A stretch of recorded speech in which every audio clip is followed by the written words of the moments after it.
Hello बच्चों, आज हम कर रहे हैं class 10th arithmetic progression exercise 5.3 का क्वेश्चन नंबर 17। क्वेश्चन नंबर 16 तक हम प्रीवियस वीडियो में कवर कर चुके हैं। तो आइए देखते हैं क्वेश्चन नंबर 17 क्या कह रहा है। In a school student thought of planting trees in and around the school to reduce air pollution. मतलब ये स्कूल में बच्चे क्या सोच रहे हैं कि स्कूल और स्कूल के बाहरी तरफ हम प्लांटिंग करेंगे, ट्री प्लांटिंग, जिससे एयर पोल्यूशन को रिड्यूस किया जा सके। ठीक है, अच्छी सोच है भाई। It was decided that the number of trees that each section of each class will plant will the same as the class.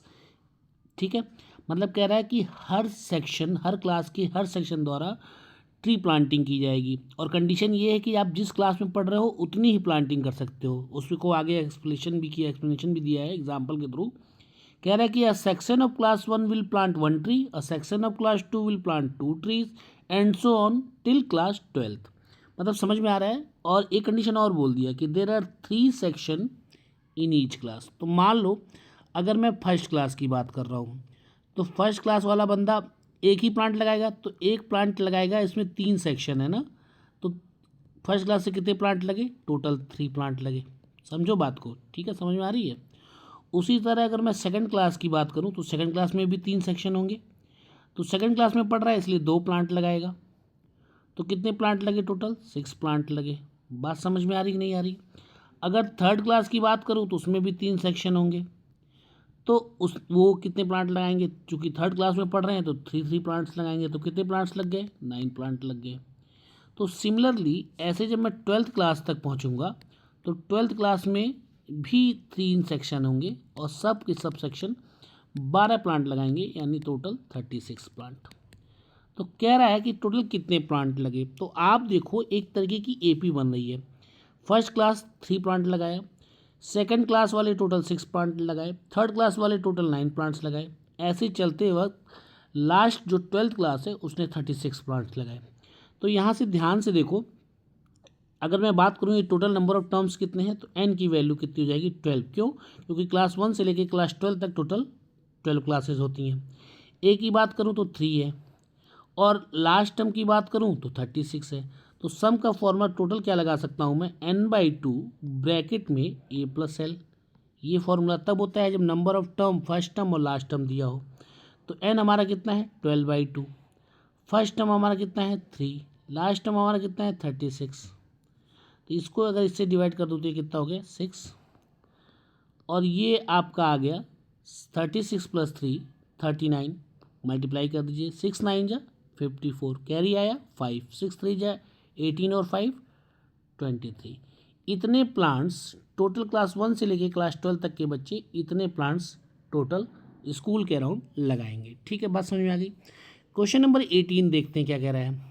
कह रहा है अ spiral is made up of successive semi circles. ठीक है, कि स्पाइरल बनाया गया है इस तरीके से, जो सेमी सर्कल का बनाया गया है। ठीक है, कह रहा है with centres alternatively at A and B. मतलब जो उनके सेंटर्स हैं वो ए और बी में आपस में इंटरचेंज हो रहे हैं। जैसे सपोज L1 के लिए सेंटर ए होगा तो L2 के लिए बी होगा, फिर L3 के लिए सेंटर ए हो जाएगा तो L4 के लिए सेंटर बी हो जाएगा। ऐसे कितने तक जाना है ये देख लेते हैं, कितने तक कह रहा है। कह रहा है जो रेडियाई है वो बढ़ती जा रही है, 0.5, फिर 1, फिर 1.5। मतलब L1 के लिए रेडियाई हो जाएगी 0.5। इसके लिए रेडियाई की बात करूँ तो ये 0.5 हो जाएगी। L2 के लिए रेडियाई की बात करूँ अगर मैं, तो L2 के लिए रेडियाई हो जाएगी 1। L3 के लिए बात करूँ रेडियाई हो जाएगी 1.5। L4 के लिए बात करूँ रेडियाई कितनी हो जाएगी 2। मतलब 0.5 के गैप पे रेडियस बढ़ती जा रही है। ठीक है, और ऐसे कितने स्पाइरल्स हैं टोटल? तो कह रहा है कि spirals made up of 13 consecutive semi circles. तो टोटल लेंथ पूछा है स्पाइरल की कितनी होगी। बात समझ में आ गई। कह रहा है कि एक स्पाइरल्स बनाए गए हैं जिनके सेंटर ए बी आपस में इंटरचेंज कर रहे हैं, यानी L1 के लिए सेंटर ए है तो L2 के लिए बी है, L3 के लिए सेंटर ए है तो L4 के लिए बी है, और ऐसे ऐसे करके 13 स्पाइरल बनाए गए हैं। ठीक है, बात समझ में आ रही है। तो उस 13 स्पाइरल को बनाते समय इस पूरे धागे की अगर देखो तो लेंथ कुछ ना कुछ टोटल लेंथ होगी, तो वो ही टोटल लेंथ निकालना है। तो हमको क्या पता है कि S13 निकालने के लिए, और सेमी सर्कल का अगर मैं पूछूं सरकमफेरेंस क्या होता है, ध्यान से समझो। तो सरकमफेरेंस ऑफ सेमी सर्कल जो होता है वो होता है आपका पाई आर। कितना होता है? पाई आर। तो अगर मैं इसकी बात कर रहा हूँ कि पूरे 13 सेमी सर्कल्स का लेंथ क्या होगा, तो उनको ऐड करना पड़ेगा, यानी pi R 1 plus pi R 2 plus pi R 3, और ऐसे कहाँ तक जाएगा? 13 तक जाएगा, प्लस पाई आर 13। पाई सब में कॉमन है, पाई कॉमन ले लो, तो R1 plus R2 plus R3 and so on कहाँ तक जाएगा? R13 तक। क्लियर हो रहा है कॉन्सेप्ट?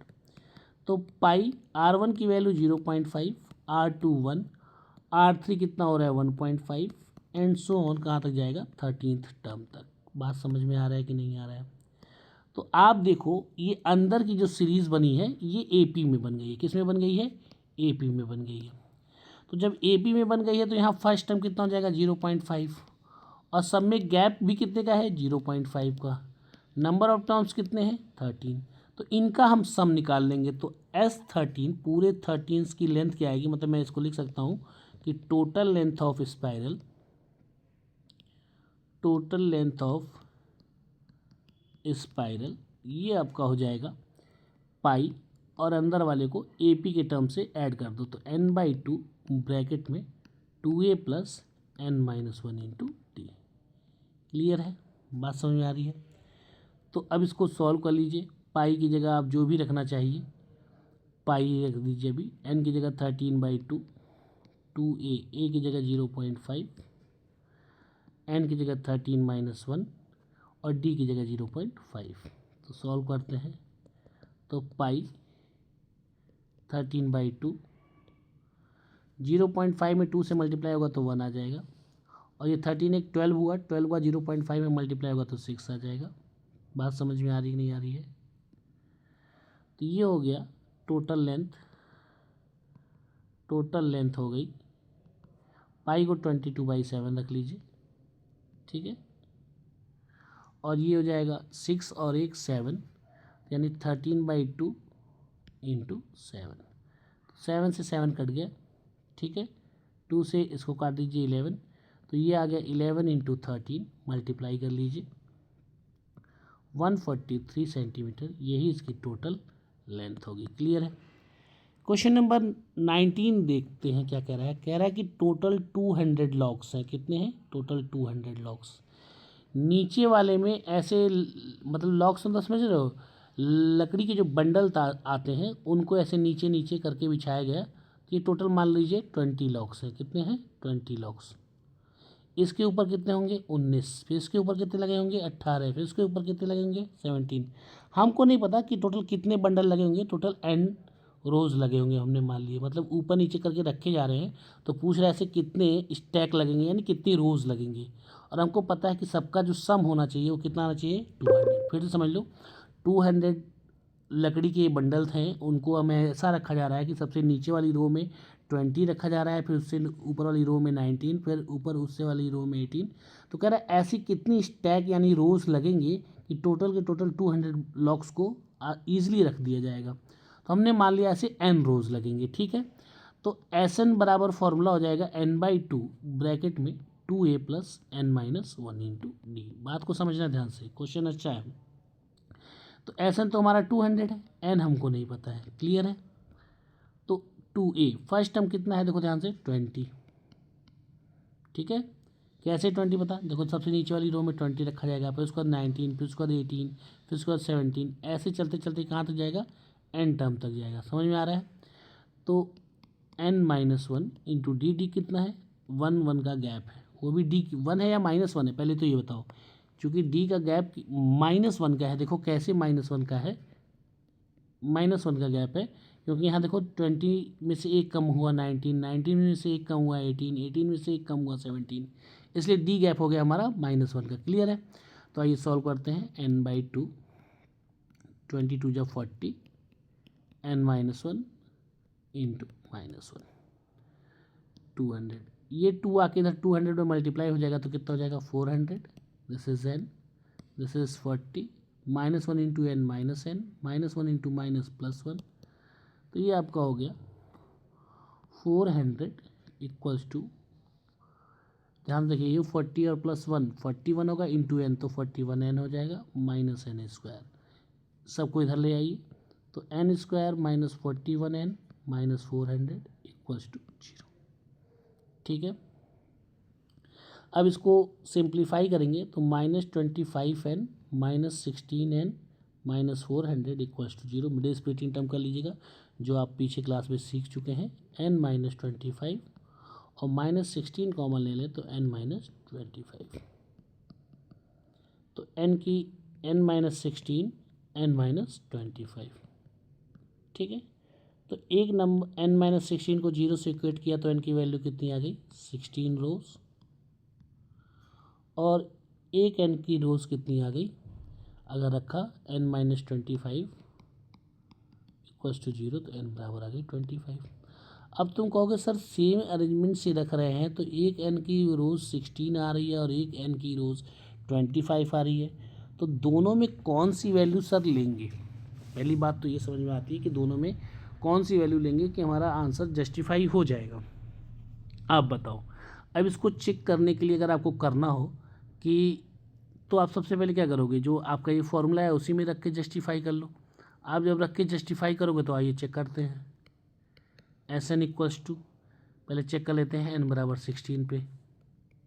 ठीक है, तो दिस इज 16/2, 2a, a की जगह 20, 16 माइनस 1, t की जगह -1, तो ये 16 से 2 कट के 8 आ गया, ये 40 हो गया, और ये 15, और 15 इंटू -1 -15। ठीक है, तो 8 ये हो गया 25, कितना आ गया 200 लॉग्स, यानी 16 पे जस्टिफाई हो रहा है।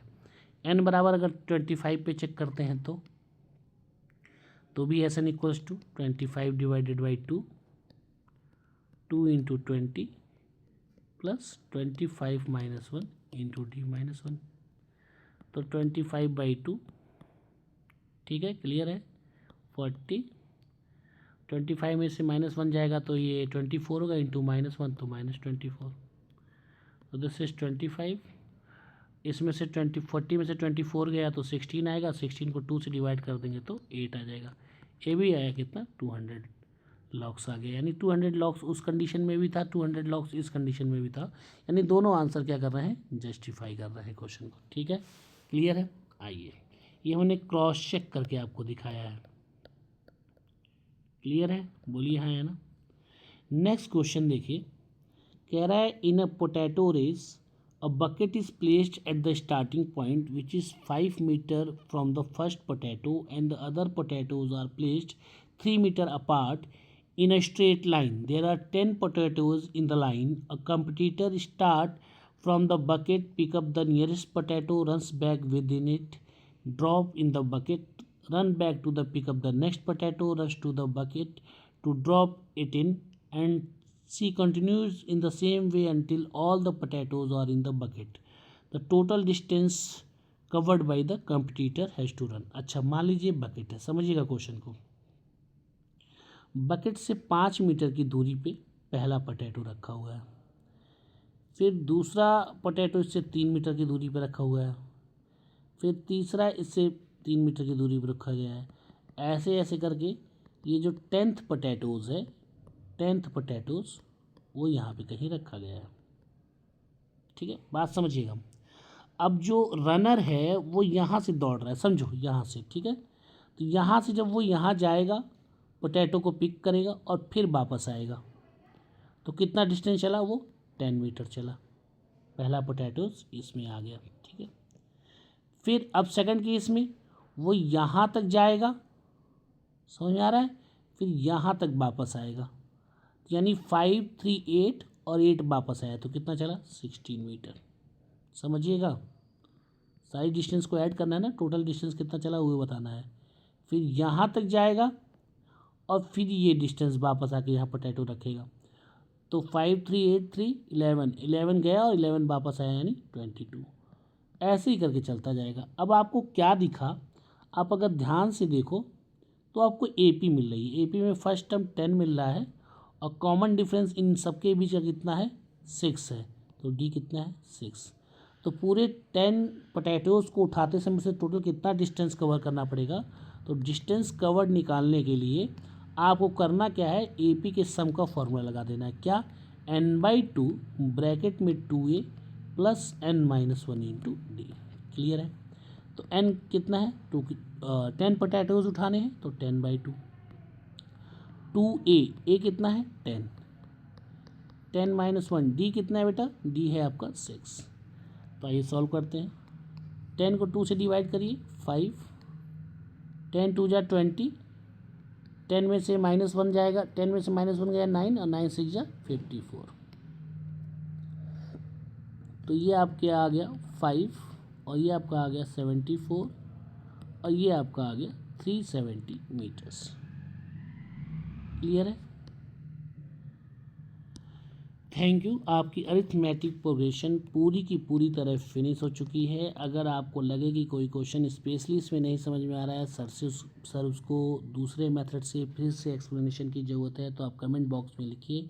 मैं ज़रूर से ज़रूर उसको दोबारा सॉल्व करूँगा या दोबारा दूसरे मेथड से बता दूँगा, अगर आपको ऐसा लगता है तो। और अगर आपको वीडियो अच्छी लग रही है तो अपने दोस्तों में, अपने जानने वालों में इसको शेयर करिए, सब्सक्राइब करिए। और हो सके, अगर आपको ऐसा नहीं कि आप मजाक के तौर पे टाइप कर दे रहे हैं, आपको सच में लग रहा है कि हाँ सर को फीडबैक देने की जरूरत है, दो, मैं ज़रूर उसको इम्प्रूवमेंट करूँगा। और प्लीज़ इसको शेयर एंड सब्सक्राइब करिए। Thank you.